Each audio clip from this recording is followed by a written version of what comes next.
Мамлекеттик мектептерде жүргүзүлгөн текшерүүдө жалпы 929 мугалим жетишпестиги аныкталган. Анын басымдуусу Чүй менен Бишкекте экендиги айтылды. 2022 жылдын 15 февралына карата алынган маалыматтар боюнча жалпы республика боюнча 900ден ашуун мугалим жетишсиз.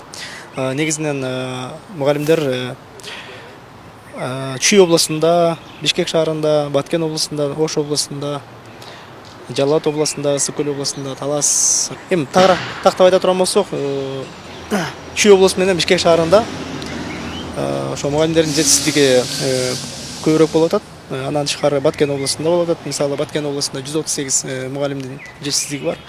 Ош областында 101 мугалим, Жалал Абад областында 98 мугалим жетишсиз, Ысык Көл областында 73, Талас областында 28. Көбүнчө эгер тилдер боюнча алып карасак, 50% орус тилдүү мугалимдер, 50% кыргыз тилдүү мугалимдер болот да.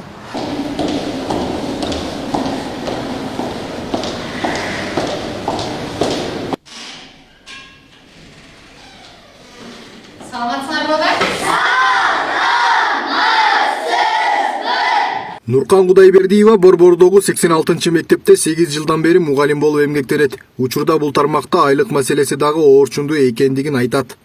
Бизде азыр айлык маянасы бир аз жетишсиздигине байланыштуу. Көп мугалимдер башка жака жумуш издеп кетип калышты, көбүнчөсү чет өлкөгө кетишти. Бизде болсо ушул айлыктын аз болгонуна карабастан ушул жерде иштеп эмгектенип келе жатабыз да. Анан ошол айлыгыбыздын кээ бир мугалимдер аздыгынан башка жака кетип калышты.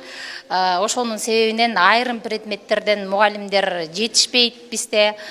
Маселе барып маянап эле эмес, акыркы кездери алардын кадыр баркына дагы такалууда дешет эксперттер. Андыктан мугалимдерге көңүл буруп, алардын коомдо кадыр баркын жогорулатуудагы учурдун талабы экендигин айтышат. Мындайда муну бир эле тараптан караганга болбойт да, муну ар тараптан караш керек да. Мисалы үчүн бул азыркы учурда ушу мугалимдердин мугалим болуп ошо сен айткан жаштардын иштебегендигин бир эле ошол жанагы финансыга такап коюп атпайбы? Туура, ал жагы да бар. Баягы финансылык жактан коргоого алынбаса, негизи мугалим деген бардык тараптан, социалдык жактан, укук жагынан, ошол бардык жагынан мамлекет тарабынан колдоого алыныш керек да. Себеби күчтүү мамлекеттин күчтүү болуп өсүшү ушу биздин мугалимдерден көз каранды да. Эгерде күчтүү мугалимдер болсо, ошол күчтүү балдарды дайындайт да. Бүгүнкү күндө өлкөдөгү мектептерде жалпы 82 миңден ашуун мугалим эмгектенет. 2021-2022 окуу жылынын башталышында 2 миңден ашуун мугалим жетишпегендиги белгиленсе, окуу жылынын биринчи жарымынан соң бул сан 2 эсеге азайган. Айрыкча так илимдер боюнча адистер таңсык экени буга чейин дагы бир нече жолу айтылган. Айтымдарында ушул тапта Бишкек шаарында 24 математика, Баткен облусунда 37 музыка, Жалал Абад облусунда 16 орус тили, Нарын облусунда 6 физика, Ош облусунда 19 музыка мугалими, Чүй облусунда 42 орус тили, Ысык Көл облусунда 14 орус тили мугалими керек экендиги маалымдалды. Алишер Асанов, Калыс Өмүралиев, регион.